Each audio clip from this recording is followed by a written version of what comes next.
আসসালামু আলাইকুম। সবাইকে মাহে রমজানের শুভেচ্ছা। আজকে আপনাদের সঙ্গে শেয়ার করব একদম সহজভাবে আমাদের প্রত্যেকের রান্নাঘরে থাকে এমন কিছু কমন মশলা দিয়ে ছোলা বুট ভুনা রেসিপি। আশা করছি আজকের ভিডিওটি আপনাদের কাছে ভীষণ ভালো লাগবে। ছোলা বুট ভুনা তৈরি করার জন্য 2 কাপ পরিমাণ ছোলা বুট নিয়েছি। প্রথমে আমি ভালোভাবে ধুয়ে পরিষ্কার করে নিব। ছোলা বুট ভালোভাবে ধুয়ে পরিষ্কার করে পর্যাপ্ত পরিমাণ বেশি পানি দিয়ে ভিজিয়ে রাখতে হবে। 8 থেকে 10 ঘন্টা সময় ভিজিয়ে রেখে তারপর সিদ্ধ করে নিতে হবে। ছোলা বুট সিদ্ধ করার সময় একটু বেশি পরিমাণ পানি দিবেন। তারপর অল্প পরিমাণ লবণ এবং হলুদ গুঁড়া দিবেন।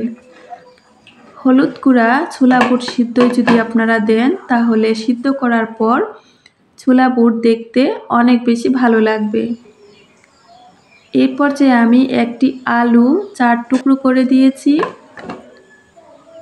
ছোলা বুট ভালোভাবে সিদ্ধ করে নামিয়ে তারপর চুলায় আরও একটি কড়াই বসিয়ে নিয়েছি।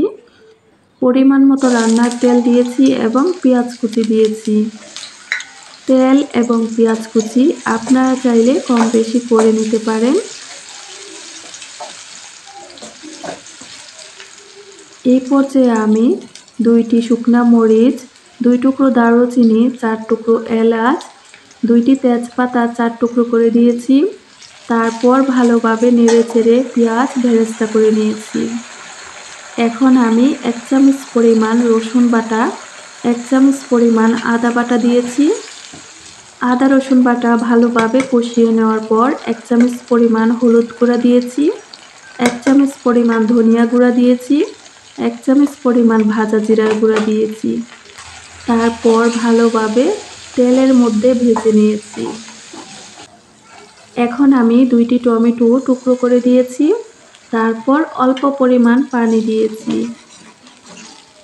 টমেটো এবং মশলা ভালোভাবে নেড়েচেড়ে কষিয়ে নিয়েছি।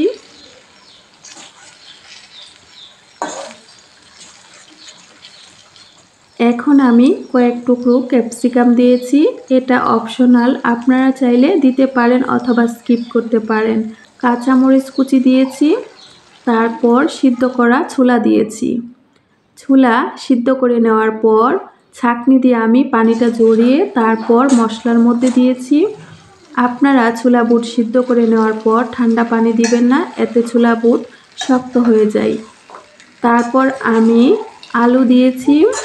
আমি একটু বড় সাইজে টুকরো করে আলুটা দিয়েছি। আপনারা চাইলে হাত দিয়ে ভেঙে তারপর দিতে পারেন। তারপর উল্টিয়ে পাল্টিয়ে ভালোভাবে মিশিয়ে নিয়েছি। যেহেতু ছোলা সিদ্ধয় লবণ দিয়েছি সেজন্য আমি এখানে অল্প পরিমাণ লবণ, অল্প পরিমাণ বিট লবণ দিয়েছি। তারপর উল্টিয়ে পাল্টিয়ে নেড়েচেড়ে সব কিছু মিশিয়ে নিয়েছি।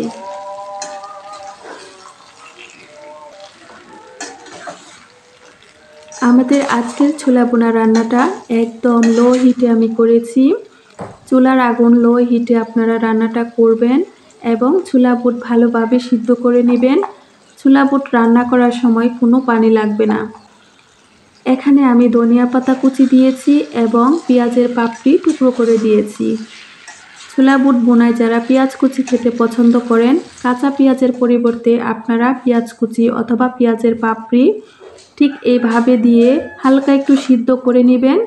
এতে কিন্তু খেতে অনেক বেশি ভালো লাগবে। 1 টুকরো লেবুর রস দিয়ে ভালোভাবে নেড়েচেড়ে উল্টিয়ে পাল্টিয়ে মিশিয়ে তারপর নামিয়ে নিয়েছি। আমাদের আজকের ছোলা বুট ভুনা রেসিপিটি দেখতে যেমন সুন্দর হয়েছে, খেতেও আলহামদুলিল্লাহ অনেক বেশি ভালো লেগেছে। আশা করছি আজকের ভিডিওটি আপনাদের কাছে ভীষণ ভালো লেগেছে। সবাই ভালো থাকবেন, সুস্থ থাকবেন, আমাদের জন্য দোয়া করবেন। আল্লাহ হাফেজ। আসসালামু আলাইকুম।